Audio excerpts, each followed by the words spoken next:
when tear gas exploded on him. We are talking about Rex Kanyike, Brian Kasaine. Gen Z are saying, grant us the rights that are due to us in the Constitution. More importantly, Gen Zs are demanding that the economic and social rights that are granted unto them in this Constitution and which belong to them, it's not granted by the state. The duty of the state is to fulfill it.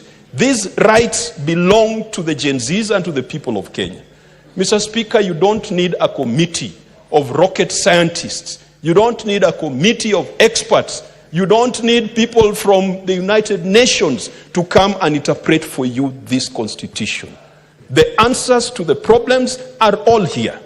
Gen Zs are saying, let us ensure that Chapter 6 of this Constitution is observed and fulfilled, because we have made leadership, and particularly political office, an opportunity to lord over other people and not to serve them. Mr. Speaker, I believe that if the government sat back and reflected, they would realize that all the answers and all the solutions are here. I want to propose further, Mr. Speaker, as we craft this motion and as a leader of majority brings further amendments. I am particularly disturbed when I see the military walking around the streets of Nairobi. Mr. Speaker, we have seen what has happened in neighboring countries. Let us not tempt our military. Let us keep them in the barracks. Let them do the spectacular job they have always done of defending and protecting this nation from external aggression. When you bring the military to the streets, it is like exposing a child to sugar or a child to honey. It has been seen before, it has happened before.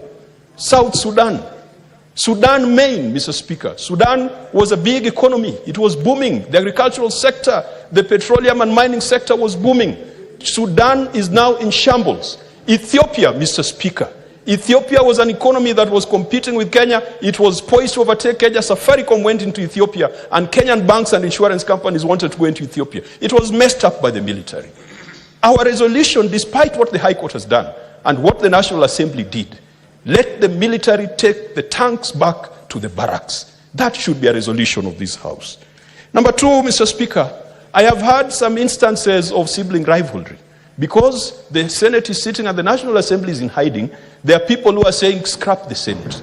Mr. Speaker, I want to tell those who say scrap the Senate that we've got a good record as a Senate. We have referred 146 cases to the Ethics and Anti-Corruption Commission. And Mr. Speaker, out of the 146 cases, very few of them have been investigated or prosecuted to the final conclusion. And we have told EACC we are going to bring them here before the Committee of the Whole.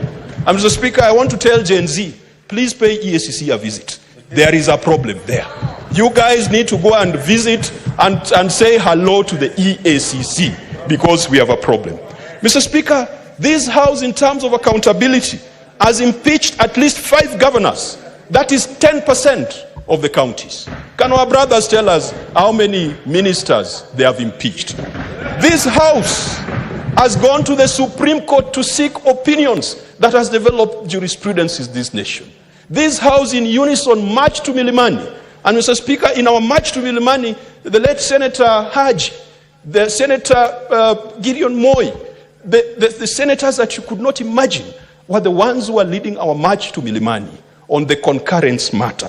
Mr. Speaker, this Senate has taken its services and its sittings out of Nairobi. And I think we've gone to 4 counties. This Senate has organized legislative conferences and devolution conferences. They should tell us the last time the National Assembly sat outside Nairobi. But it does not matter, Mr. Speaker, because in the end, the difference between us and them is like the difference between a cheetah and a leopard. And in my community, we have one name for both. And so it does not matter whether we voted yes or no. We are all collectively in this. Mr. Speaker, the SRC matter has been dealt with, and I think perhaps what we should have said is that what should have gone to MPs as a salary increment should be redirected to a certain course, perhaps the course of doctors or the course of the junior secondary school teachers. I would like